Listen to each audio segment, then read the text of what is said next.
Certo, já falei isso aqui, já falei. Pronto. Um dos grandes conceitos dentro da redistribuição, que é um movimento moderno que a gente vê nos tabloides, nos jornais, nas mídias sociais, é a distribuição também de terra. Quando a gente fala de renda, a gente pensa diretamente no dinheiro, mas a terra é um fator de produção que faz parte da renda. Afinal de contas, eu posso não ter dinheiro, mas tendo uma terra, eu posso dizer que tenho renda, né? Já que a terra pode ser facilmente comercializável. Então, um conceito dentro da distribuição é a de distribuir terra igualmente, certo? Esse conceito, ele também parte de várias premissas. Que premissas é essa?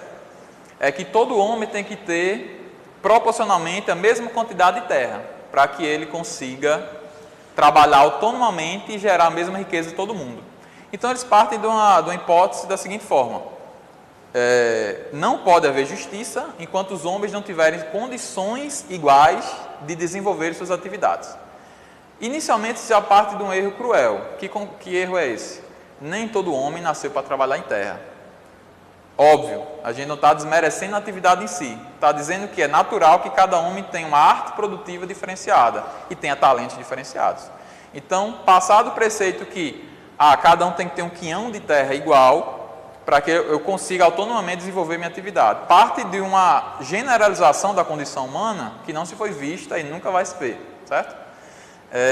Isso aí, remota da sociedade indo-europeia lá atrás. Então, eles pegaram o pensamento já aplicado e trouxeram para os dias de hoje, para dizer que justiça teria algum paralelo, alguma relação com distribuição igual do quinhão de terra, tá? Mas aí a gente coloca algo muito bem frisado: o seguinte: a redistribuição de terra jamais conseguirá promover justiça. Primeiro, pelo que eu acabei de falar, e segundo, com uma situação bem básica.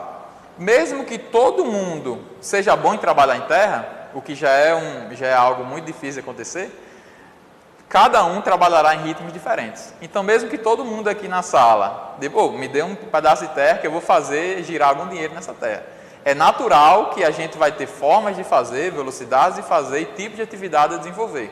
Então, inevitavelmente, depois de uma linha de tempo qualquer, 3 anos, 4 anos, uns continuariam tendo mais terra do que outros. Porque uns seriam mais eficientes, produzindo certa atividade, teriam mais dinheiro, com esse dinheiro comprariam mais terra. Então, mesmo que hoje o movimento sem terra fosse eficiente no seu propósito e todo mundo tivesse o mesmo lote de terra, metragem quadrada, daqui a 5, 10 anos, a gente teria a mesma desproporção de terra. Porque algumas pessoas seriam bons em movimentar esse capital e outras não. Então, a justiça, isso aí parte de uma situação como se o mundo fosse estático, parado no tempo. Mas a gente sabe que vai evoluir e as proporções aos esforços também serão garantidos.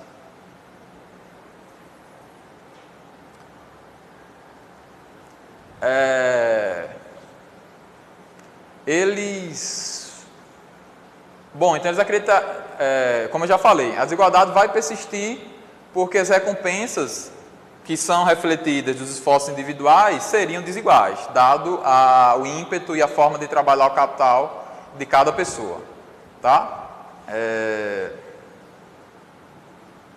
Certo, só frisando aí que tanto os socialistas em si, como os defensores da reforma da redistribuição, que não necessariamente são o mesmo personagem.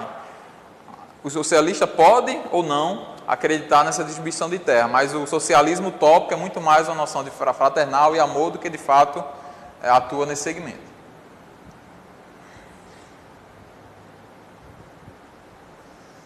O igualitarismo agrário, que é essa noção de distribuir as terras iguais, foi aplicado e foi propagado no discurso de Mussolini, que ele usou de forma muito eficaz nas propagandas, que os recursos naturais não devem ser monopolizados, certo?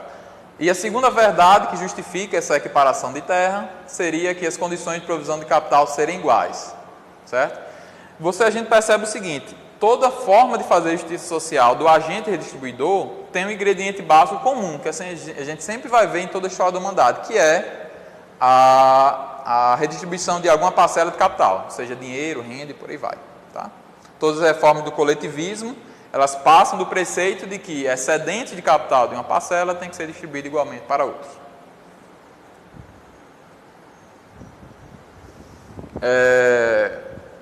Qual é o pensamento filosófico por trás dessa situação de igualar a Terra. É o seguinte, Rousseau dizia que o antagonismo entre os homens se daria através de um contato direto, ou que ele chamou de situação objetiva. Então é o seguinte, só existe a briga entre burguês e proletariado, ou qualquer outro termo que você queira falar, entre trabalhador e patrão, ou entre empregado e operário, porque eles têm necessariamente que trabalhar diretamente entre si.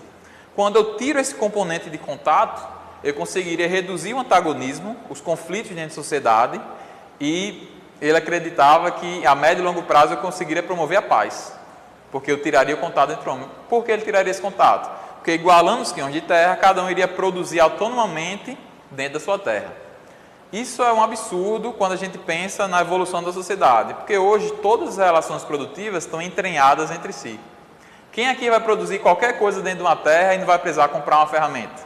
E aí ir na loja de outra pessoa? Vai precisar comprar um adubo, vai precisar comprar uma máquina, vai precisar desenvolver alguma coisa, ou até vender o que ele produzir, ele vai ter o contato direto com o homem. Então essa quebra no antagonismo, que é a base filosófica do socialismo, não funciona.